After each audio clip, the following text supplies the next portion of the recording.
I'm on here with another message, um, and this is one that I would definitely say everyone.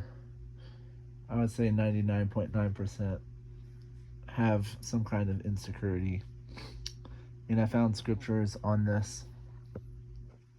Insecurities about the way you look. Insecurities about, everything about our life. We're insecure about finances and like where you stand and everything, and it's yeah um we are made to believe that God's not enough. We're made to believe that um that this world is all there is, when that's crap.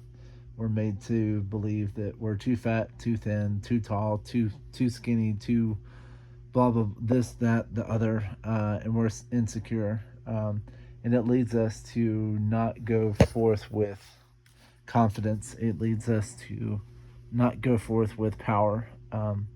If When you begin to realize who you are in Christ, things change. God says that you can move mountains, if you would believe. God says that everything. Was it John or Matthew that said that?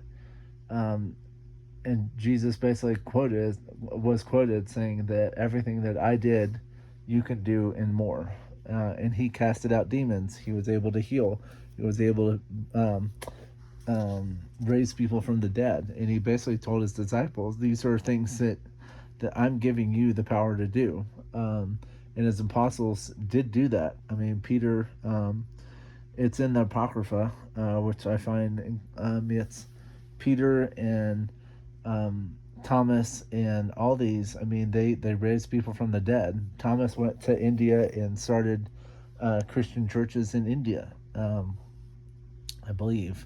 Um, and like when you allow, and basically insecurities are just lies from the devil. They're basically telling you that, oh well, you're not enough. You're just incompetent or stupid, or oh well, you're not enough. It's like God uses people, and that's what it says in His Word, that God uses the weak to humble the strong. He says He uses the not smart to humble the smart. He humbles. He uses people that come from really poor backgrounds to upend the people from other places. So it's, don't count out God and what you are able to do through Him. God is able to work through you. He is able to secure you. And yeah, so, but these are all insecurity scriptures. Psalms 27:1. Adonai is my light and my salvation, so why should I be afraid? Adonai is my fortress, protecting me from danger. Why should I tremble? So yeah, God is our fortress. God is the one that protects us. God is the one that protects us from arrows. He's the one that knows every little detail. He knows where those traps are set by the demons. He knows every little detail. And um, sadly, we allow our worlds to dictate who we are and what we are. We allow this world to go, oh, well, I'm not as rich as this person. Oh, well, I don't have this person's skill or ability, and FY. Um, it's like XYZ. It's um, God is able to use those. Like, I didn't know that I had the ability to preach and teach like I do. I didn't know that until I started picking up a pen, um, and God has been revealing more and more to me through dreams and through visions, um, and He's been using me. Um, and has it been easy road? No, it's been a very difficult road. It's been a very lonely road, and this is my latest dog, but this is Tobias, and his God led me to his name because it means God is good, um, and those that are gods are persecuted. It's like, and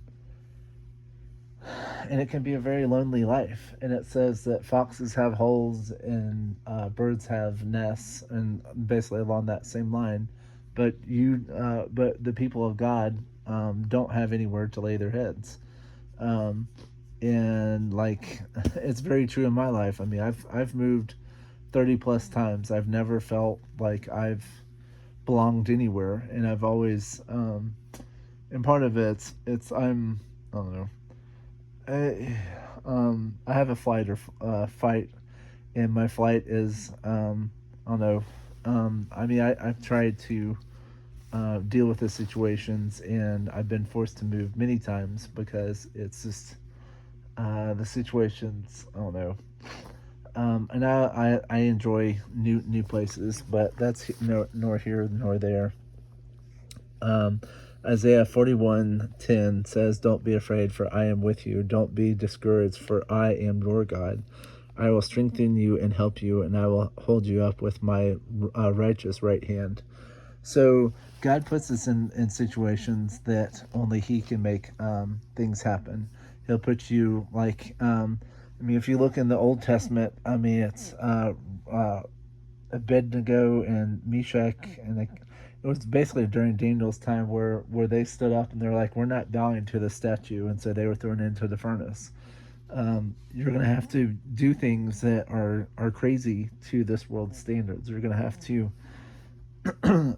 go through stuff that is not going to make any sense.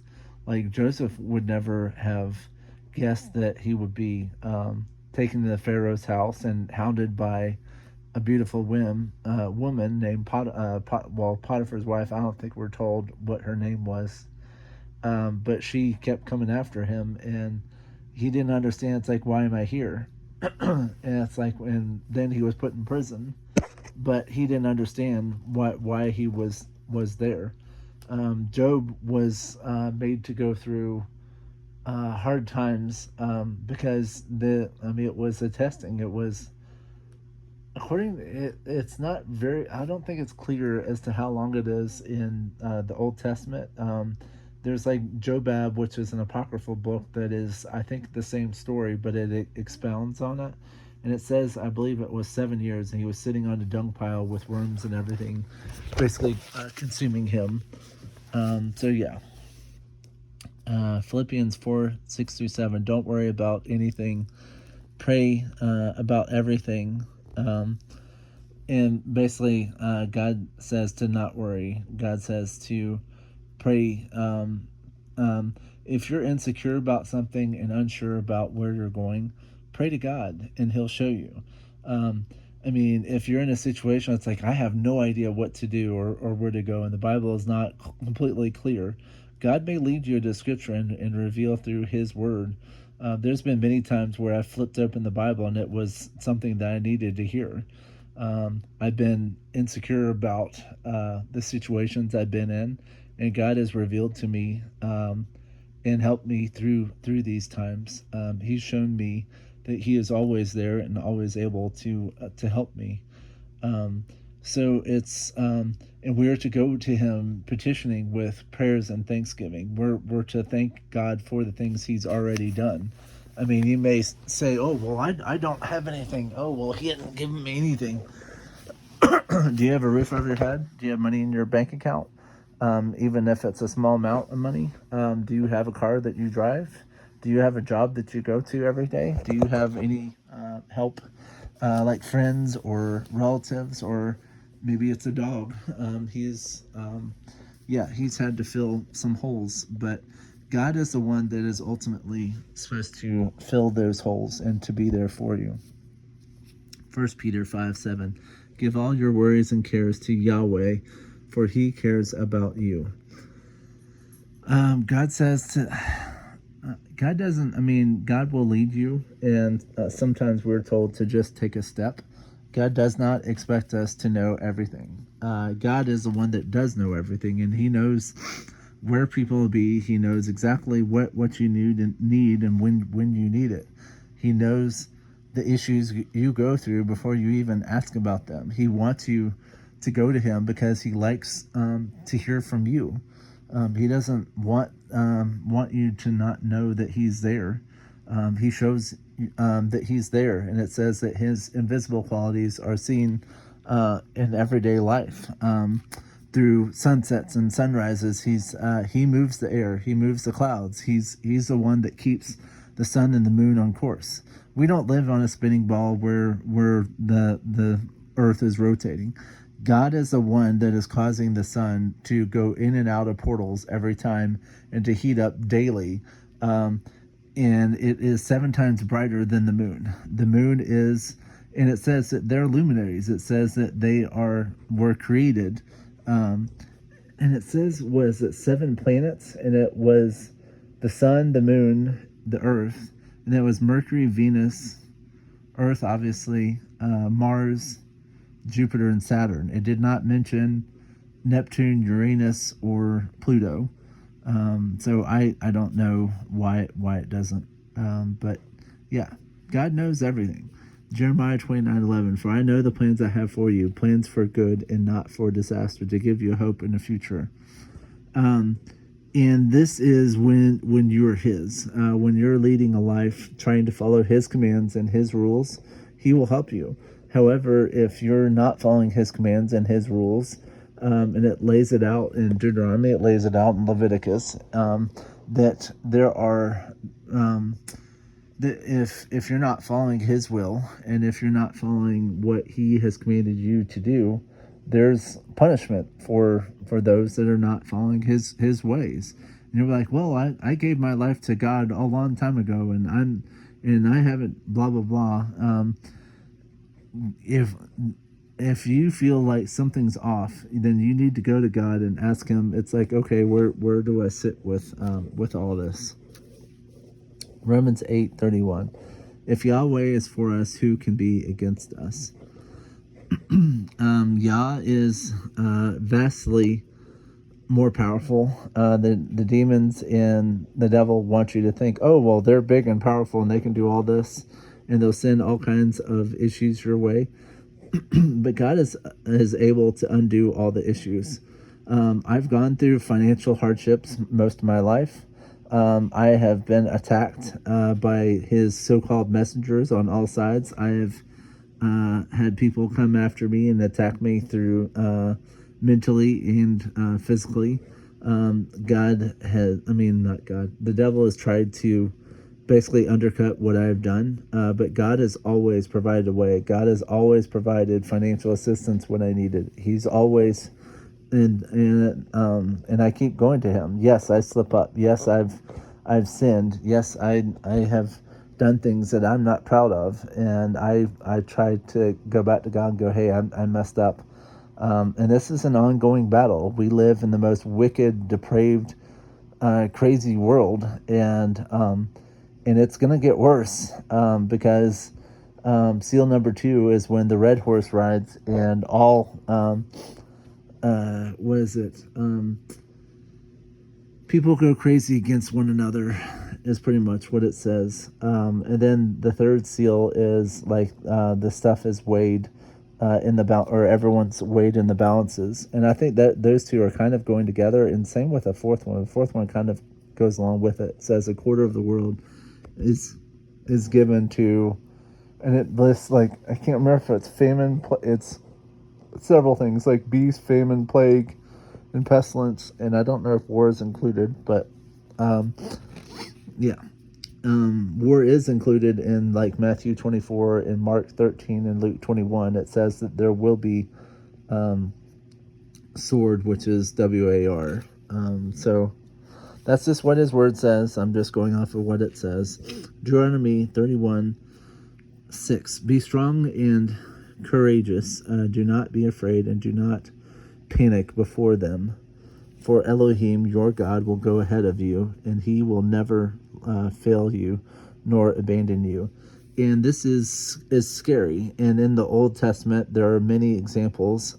Gideon against the Midianites that outnumbered him. I think they had like tens of thousands, if not hundreds of thousands, and they were, and Gideon had, I think, 3,000? It was just, put it this way, it was like a mega army compared to what Gideon had, and he destroyed them. And this happened many times in the Bible where God's army is vastly outnumbered, and God's army completely destroys them. And it's just like David versus Goliath. David was able to take out Goliath because he believed in God. God is able to supernaturally take your enemies out. He will, if he needs to, he'll provide angels, and they will fight for you and take out the enemy. So yeah, don't ever. And if you're up against a court battle and you're like, oh, I have no idea how I'm going to pay for this, God can move things into place. God can always put people in place, and if he needs to, he'll supernaturally help you. So, but you have to be following what God says. And Proverbs 3 says, trust Adonai with all your heart. Don't depend on your own understanding. Seek his will in all you do, and he will show you which path to take. 2 Timothy 1:7, he has given us a spirit of fear. Oh, he has not given us a spirit of fear and timidity, but of power, love, and self-discipline. Give your burdens to Yah, and he will take care of you. He will not permit the godly to slip and fall. And notice how it says godly. If you're heavily involved in sin and wickedness and all that, you're not godly. Once saved is always saved is not godly. That's not even biblical. That's complete crap.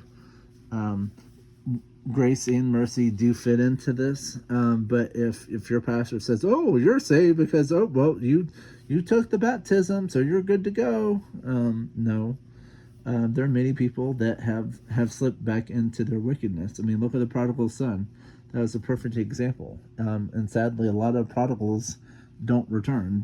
They slip up and go the other way. And Hebrews talks about, it's like it would have been better for them to never have known God than to know God and turn away from him, because basically you're throwing Jesus or Yeshua under the bus, and it's not a good thing. It's like you already knew who he was and what he was about, yet you still went against him. So that's not a good thing. Psalms 34:4, prayed to Elohim and he answered me. He freed me from all my fears. And it doesn't say that he will take you out of the situation, and it says in Psalm 23, it says, even though I walk through the valley of the shadow of death, I'll fear no evil. It doesn't say that you won't go through the valleys and through the fires and through whatever, but it says that God will be with you and he will take care of you. It doesn't say that, hey, you won't get beaten up. It doesn't say that you may be in prison. Actually, it says the opposite. It says in this end times there will be people that will be thrown into jails, and God will speak through you. There are people right now that are fighting on God's behalf. Was it Congo or Nigeria, where there were martyrs? I mean, Nigeria has been a hotbed where these different they believe that they're fighting for God, and they kill off godly people in the name of, and I'm not going to say it, but there are certain religious extremist groups that think that they're killing, maiming people for the benefit of their supposed God. And I will say this, the devil acts as an angel of light. He wants to be worshipped as God, and many people sadly do worship him as God. I would say most of the religions out there worship him as God and not the one true God. They have every corner, facet, and whatever of our so-called religious beliefs, or not religious beliefs, but religion and all that, have been infiltrated by enemies such as Satan and others, and most are governed by boards, and these boards want nothing to do with Yeshua.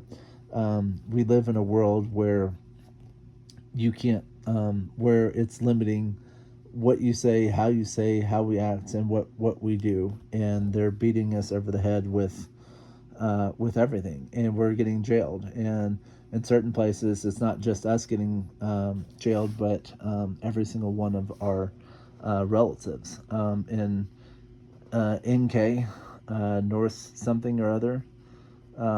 Yeah. And there's people actually in a lot of Asian countries that are being jailed right and left because they hate Yeshua. The demons and whatever hate God, and they hate people that are in the image of Him, and that would be us. Um, as it says in Isaiah, it's like, I have ransomed you, I have called you by name, you are mine.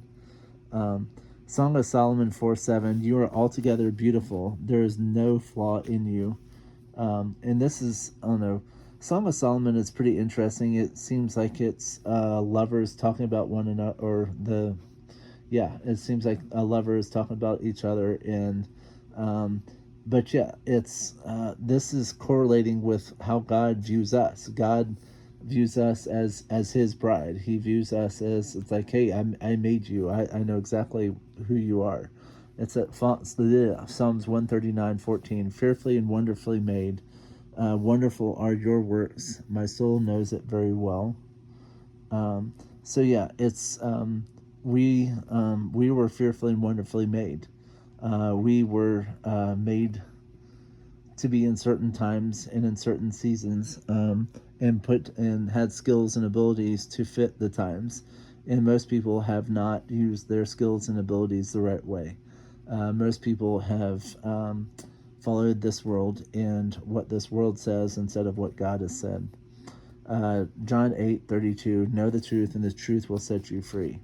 However, if you're corrupt and going the wrong way and doing shady dealings and whatever, you're going to be found out, and God's going to have you reap what you sow. And that's also what's in the Bible. It says that everyone will reap exactly what they sow.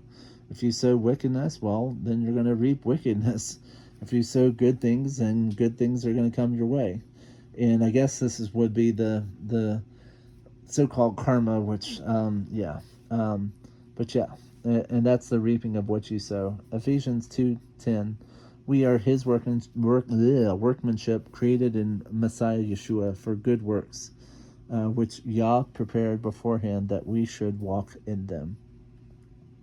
So we are His workmanship. Every single one of us is created in His image and made to do good works. Good works are going on missionary trips, doing helping hands, being the helping hand of Him, picking up litter on the side road, helping those around us, giving aid to those people, helping in disaster situations, going to prisons and helping them, going to hospitals and just guiding people back.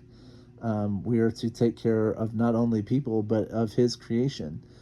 And sadly, we do the opposite. We treat His creation like it was trash.